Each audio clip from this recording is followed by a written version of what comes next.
bitta kachatsaga borgan, ya'ni hamma mushaklari katta kachok bitta kasal keldi.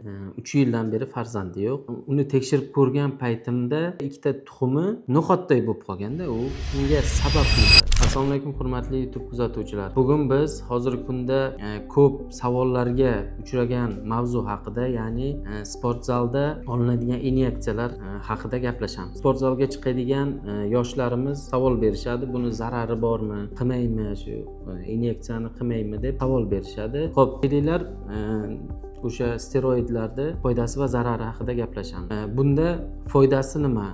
Ya'ni mushaklar kuchayadi, kachok bo'ladi odam, lekin zarar tarafi ko'proq. Ya'ni tushuntirib beraman sizlarga. Steroidlar qilingandan keyin miyada o'sha steroidlar tashqaridan kelganini hisobiga miya o'sha organni ishlashini to'xtatadi. Ya'ni erinchoq bo'lib qoladi, ishlamay qoladi. Ishlamaganini hisobiga, ya'ni testosteronga ko'proq udar bo'ladi. Bunda siz tashqaridan steroid oldingiz, nimada moyakda testosteron ishlab chiqarish to'xtatiladi. Unda moyakning razmeri kichkinalashib ketib, moyak umuman ishdan chiqib ketishi mumkin.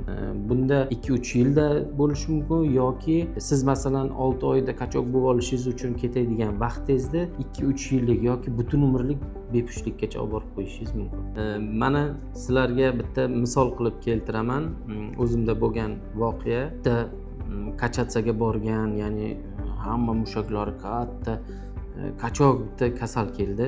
3 yildan beri farzandi yo'q. Uni tekshirib ko'rgan paytimda уже mana 2 yil, 3 yildan beri shug'ullanib bodybuildinglikka o'tib ketgan ekan. O'sha kasalimda hozirgi paytda ikkita tuxumi no'xatday bo'lib qolganda, unga sabab nima? So'ragan paytimda shu boshlaganimdan beri kachatsani steroidlar qabul qilaman, testosteron qabul qilaman tashqaridan. O'shani hisobidan moyaklar kichrayib ketib, testosteron ishlab chiqarilishi umuman yo'q. Ya'ni o'sha paytida savollar berildim. Ya'ni aloqa qanday, aloqa bo'lyaptimi? Aka, umuman aloqaga xohish yo'q. Aloqa bir marta, mana bir oyda bir marta bo'lsa bo'ladi, bo'lmasa yuraveraman aka deb murojaat qilib kelgandi.